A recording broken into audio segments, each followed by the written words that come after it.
EM, libérer les captifs. Deuxième partie. Renverser les forteresses.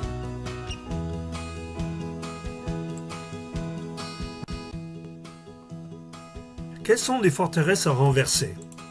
Selon la Bible, une forteresse est un domaine contrôlé par les fausses pensées. Mais, bonne nouvelle, il nous révélera nos forteresses et aussi les circonstances qui les ont édifiées.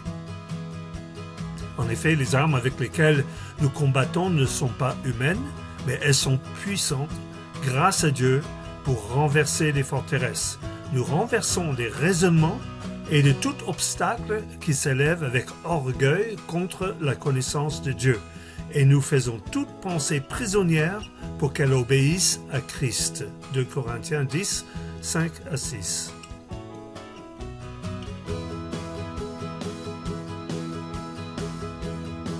Notre mission est d'équiper les saints. N'oublions pas que ceci est un enseignement pour les disciples. Le mot « disciple » apparaît 269 fois dans le Nouveau Testament et le mot « chrétien » seulement 3 fois. Devenir chrétien est l'œuvre d'un instant, mais devenir disciple est l'œuvre de toute une vie.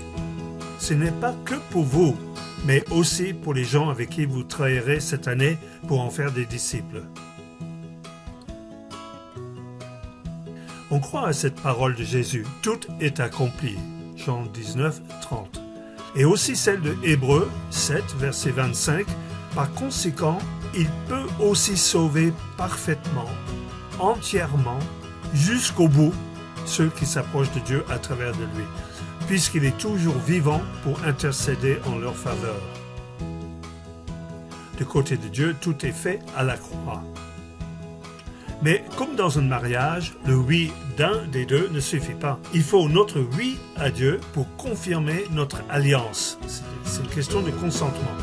C'est pour cela que Jésus continue à intercéder pour nous jusqu'à prendre conscience de toute l'étendue du salut pour nous. Alors, qu'est-ce qu'il explique qui attend des chrétiens qui sont amis de plaisir plutôt que de Dieu? Ils auront l'apparence de la piété, religion, mais ils renieront ce qui en fait la force, c'est-à-dire la puissance.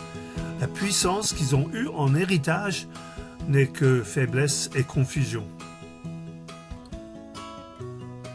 On peut croire que depuis que nous sommes dans le royaume de Dieu, que les démons ne peuvent plus nous perturber. Mais au temps de Jésus, les démons étaient bien là et avaient une emprise sur le peuple de Dieu, un quart des miracles. C'est pour cela qu'il est venu pour libérer les captifs. Mais Jésus avait la puissance qui nous a transmis à les repousser du territoire qui appartient à Dieu, le territoire qui est en nous, avec les armes offensives et défensives de l'Évangile.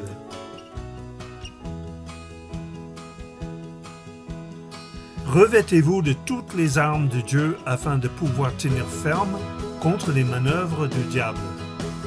En effet, ce n'est pas contre l'homme que nous avons à lutter, mais contre les puissances, contre les autorités, contre les souverains de ce monde de ténèbres, contre des esprits du mal dans les lieux célestes. C'est pourquoi prenez tous les armes de Dieu afin de pouvoir résister dans le jour mauvais et tenir ferme après avoir tout surmonté. Tenez donc ferme. Ayez autour de votre taille la vérité en guise de ceinture. Enfilez la cuirasse de la justice. Mettez comme chaussure à vos pieds le zèle pour annoncer l'évangile de paix. Prenez surtout, en toutes circonstances, le bouclier de la foi avec lequel vous pourrez éteindre toutes les flèches enflammées du mal. Faites aussi bon accueil au casque du salut et à l'épée de l'esprit, c'est-à-dire la parole de Dieu. On n'est pas désarmé, mais il faut être prêt à se battre. Arme défensive, surtout le bouclier de la foi pour éteindre les flèches enflammées du mal.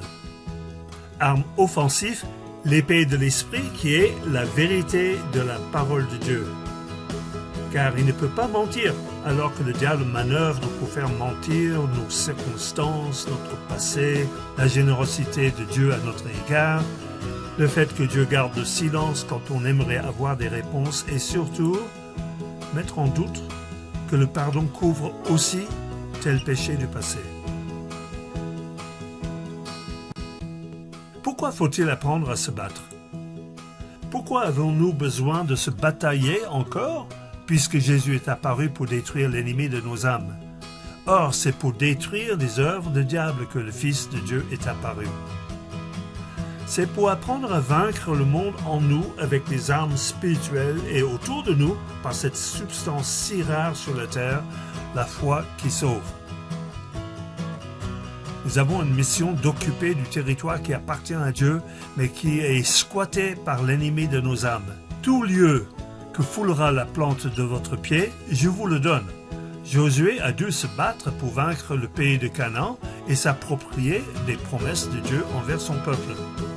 Il nous a ressuscités ensemble et nous a fait asseoir ensemble dans les lieux célestes en Jésus-Christ, afin de montrer dans les siècles à venir l'infinie richesse de sa grâce par sa bonté envers nous en Jésus-Christ. Il nous apprend à vaincre par la foi pour que nous soyons aptes à régner avec lui. Sinon, pourquoi faut-il participer avec Jésus dans la victoire? Ignorez-vous que ceux-ci auront un jour à juger le monde? Ceux qui sont nés de Dieu ne peuvent rester passifs. Or, ces commandements ne représentent pas un fardeau, puisque tout ce qui est né de Dieu remporte la victoire contre le monde, et la victoire qui triomphe du monde, c'est votre foi. Qui est victorieux du monde? N'est-ce pas celui qui croit que Jésus est le Fils de Dieu?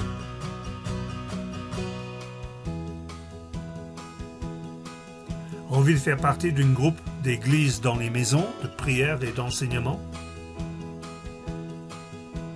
Les disciples de Haute-Savoie font des rencontres les mardis et les jeudis pour l'instant, où nous prions les uns pour les autres.